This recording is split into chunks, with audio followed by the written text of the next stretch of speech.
of the things that has kind of worked in our favor is, because of the pandemic, a lot of the retailers, and we focus on independent retailers, they haven't seen anything new since like 2019. So they, throughout the pandemic, and I was just home, I'm from Philadelphia, and I was actually just home for 3 weeks. And I kept having to remind my American friends and family that the US didn't really have a lockdown. Like, we really had a lockdown here.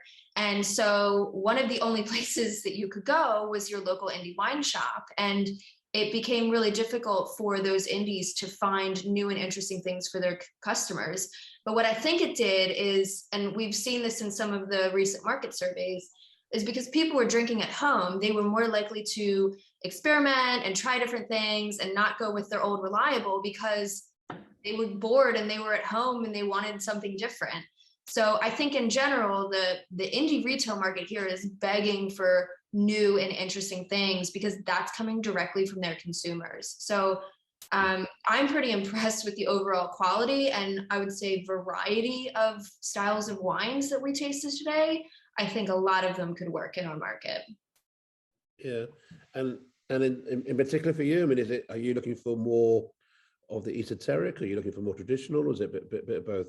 I think for me, I'm happy with a little bit of everything because, New York is going to still be somewhat new, especially to the consumer. Maybe not so much to other importers or some of like the cool indie retailers. They might be familiar with, New York State a little bit, but I think, for the average consumer, something like some of the drier Rieslings, I think could take off really well, but also the kind of cool, funky, natural stuff. I mean, people are begging for that, especially people my generation.